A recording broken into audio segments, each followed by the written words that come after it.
Plus qu'un spectacle, c'est une expérience inoubliable de l'intérieur, méditation créative, respiration, imagination.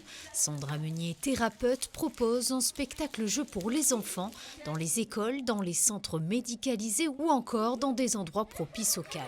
Le message que je veux faire passer, c'est que quoi qu'il se passe à l'extérieur, on peut trouver de la joie à l'intérieur. Et que si on commence à transmettre ça auprès des enfants, à l'école, on peut imaginer que ça va être des adultes plus épanouis. Désireux de partager leur passion et convaincus par la puissance des émotions musicales, quelques musiciens de l'Orchestre Philharmonique de Monte-Carlo se sont associés à l'événement. L'idée elle est née de la rencontre avec Sandra, donc avec Annabelle, quand elle est venue présenter son spectacle À mourir de joie à Monaco, au Théâtre des Variétés. Et on s'est rencontrés, on a discuté, et à l'époque elle était en train de créer tout ce processus de Terre de joie.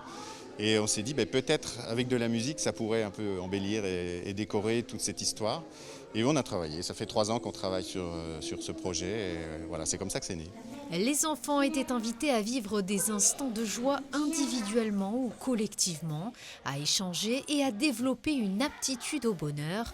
Mission réussie, à la fin du spectacle, les tout-petits semblaient vraisemblablement rayonner.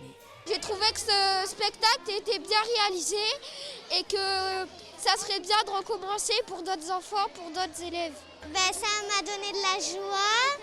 Je remercie tout le monde. Je trouvais que c'était très bien parce qu'en même temps, Annabelle, elle chantait bien et elle dansait bien. Ça m'a rendu joyeux vraiment. C'était émouvant, j'ai adoré.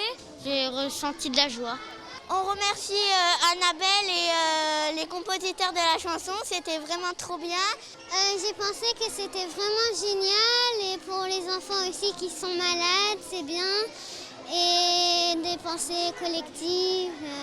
Les enfants malades du centre hospitalier Princesse Grasse et de l'hôpital Lanval ont pu découvrir ce spectacle-jeu via une captation en direct.